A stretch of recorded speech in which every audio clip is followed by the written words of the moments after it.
3 minutos, doutor Gabriel Januzzi, a partir de agora, no nosso Tarde.com, advogado especialista em direito trabalhista. Agora, doutor, quais são os direitos dos motoristas de aplicativos, hein?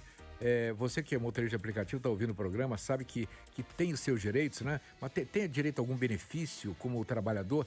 Será que tem? Doutor Gabriel, boa tarde. E aí, doutor? Boa tarde, Robson. Boa tarde, Coelhinho. Prazer estar aqui com vocês. Robson, talvez hoje no direito do trabalho, né, um dos grandes desafios seja realmente regulamentar ou entender, né, qual seria a legislação aplicável para essas novas modalidades de trabalho, esses trabalhos modernos que a gente chama de trabalho plataformizado, né? Aquele trabalho que é intermediado por uma plataforma digital. De fato, hoje não existe regulamentação e, infelizmente, isso acaba levando a uma terra sem regulamentação, uma terra sem lei. Então, nós não temos hoje, né, uma regulamentação específica para isso, o que acaba gerando, né, uma rede de insegurança, né, de falta de proteção. Em outros países tem? Sim, Robson. Isso não é um fenômeno brasileiro. A plataformização, né, das relações de trabalho, ela está ocorrendo em todo o mundo. Então, nós temos o exemplo, né, da Uber, que iniciou, né, nos Estados Unidos, depois se expandiu para o mundo, e existem diversas decisões contra essa e outras empresas que reconhecem ou regulamentam a relação de trabalho. Então, isso já aconteceu nos Estados Unidos, em alguns estados, como a Califórnia, por exemplo, né, que nos Estados Unidos é um pouquinho diferente, a regulamentação ela se dá de forma regional.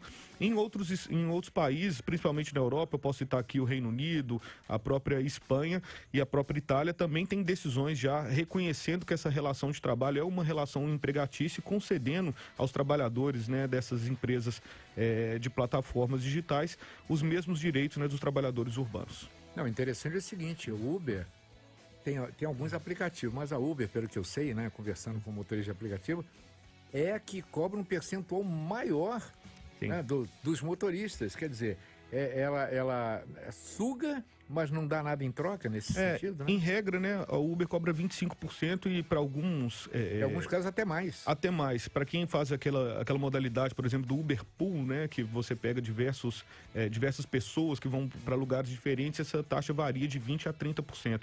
Então, isso acontece. Hoje no Congresso existem, né, vários projetos, mais de 40 projetos de leis para regulamentar essa situação.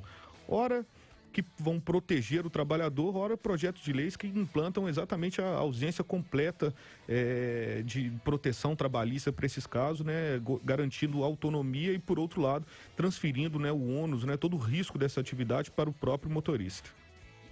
Certo. Agora, no caso, o trabalhador, entre aspas, normal, na CLT, tem vários direitos. Será que, de repente, pelo menos alguns desses direitos não vão ser repassados para esses motoristas? Sim, existem alguns desses projetos, Robson, que estabelecem a concessão de alguns direitos específicos, né, de trabalhadores. Como eu disse, né, existem vários projetos. Há o projeto de lei, por exemplo, né, que reconhece ele como os trabalhadores normais, ou seja, garantiria, né, todos os direitos trabalhistas, e há projetos que garantem apenas direitos mínimos, como, por exemplo, né, de contribuições previdenciárias, obrigação, por exemplo, né, da empresa arcar com pagamento, né, do licenciamento anual do veículo. Então, há projetos para todos os estilos. Esse ano passado mesmo, em novembro, um grupo de estudos que auxiliou o governo, né, na reforma trabalhista e auxilia o governo ainda nesse momento, apresentou inclusive um projeto, ainda está em estudo, nem virou projeto de lei, mas já está com o Ministério da Economia, para simplesmente afastar a relação, né, plataformizada da relação de emprego, incluir, né, um dispositivo na CLT falando que aquilo ali não é relação de emprego e não dá nenhum direito, absolutamente nenhum. Eu acredito que algo tão radical do tipo não passará, mas como vai ser regulamentado é o que a gente vai precisar descobrir ainda, né, nos próximos anos. Ouvinte Raquel Coelho, ela comentou aqui agora sobre essa taxa mesmo que a Uber pega, né, e cobra aí dos motoristas, e que tá impossível trabalhar porque você paga a manutenção do carro e combustível muito alto. Então, no final das contas, um movimento quase ruim. Que inviável, né? Inviável. E por isso, né, Coelhinho, até trago uma notícia boa, se é que a gente pode chamar, né, ainda de boa, porque ainda está numa fase bastante inicial. O Ministério Público ajuizou em São Paulo, o Ministério Público do Trabalho, ajuizou diversas ações civis públicas contra essas empresas de serviços plataformizados, como Uber, como Rappi, como, né, diversas que prestam esse tipo de demanda, determinando, né, pleiteando, né, que seja reconhecida a relação de emprego. Inclusive, um dos fundamentos que eles utilizam é uma demanda bastante extensa, são mais de 150 páginas, mas um argumento que eles utilizam é exatamente a possibilidade que a Uber tem de fixar o preço. Poxa, se você é autônomo, você deveria ter a liberdade para contratar, né, com a pessoa que vai precisar do serviço de transporte, então você fixa o seu preço. A partir do momento, né, que a empresa faz essa intermediação, até mesmo do preço, você não tem liberdade. Então você não pode ser autônomo. E isso é um argumento que eles estão utilizando. E quando ele aceita a corrida, ele não sabe ainda o valor. Exatamente. Outra questão é o descanso remunerado, porque se ele não trabalha, ele não tem mesmo dinheiro nenhum, renda nenhuma. Exatamente. Entendeu? O aplicativo também não oferece para ele um dinheirinho, um extra, para poder salvar aquele dia que ele vai tirar para descansar. E eu durante a acrescento até semana. mais, nem férias.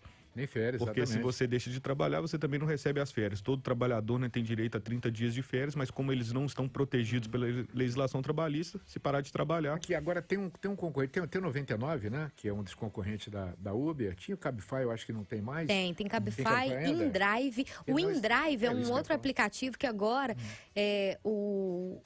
no caso, o passageiro, ele pode sugerir o valor que ele quer pagar por aquela viagem e aí o motorista, então, aceita se ele quer ou não. Ou seja, ainda é muito mais barato do que os outros aplicativos. Tirou daqui, não é o que eu ia falar, mas aqui, Desculpa, a coelhinha sabe das coisas. Não, você sabe das coisas, tem que falar mesmo.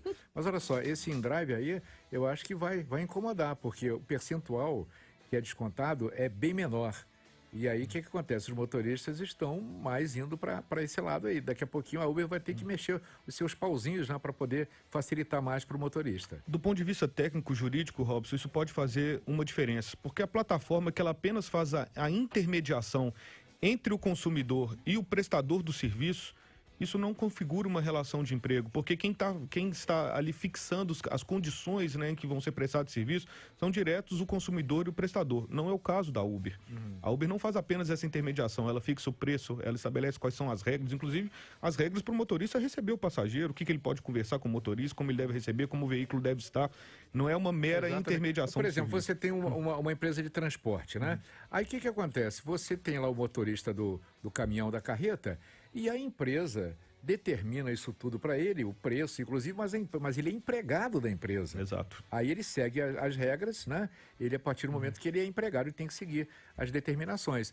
Mas no caso do Uber é diferente. Agora, doutor, um conselho para o motorista, já que a legislação ainda não foi modificada, ainda não está favorecendo ele, pagar como autônomo, né?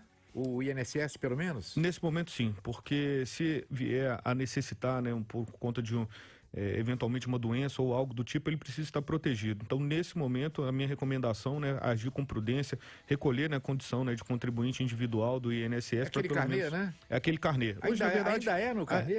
Ainda existe o carnê, sabe, Robson? Mas aquele hoje, carnê né, laranja? Aquele carnê laranja. Mas hoje, né, tendo em vista já estágio avançado, né, de tudo, da tecnologia, é possível você extrair essas guias direto no site do INSS, você emite o boleto, faz o pagamento e vai direto para o CNIS, né, que é o Cadastro Nacional de Informações Sociais, não precisa nem ficar mais guardando, né, aquele volume grande de boletos que não tinha antigamente. O pessoal guardava aquele caminhão de carnês, né? Exatamente. Um comprovante.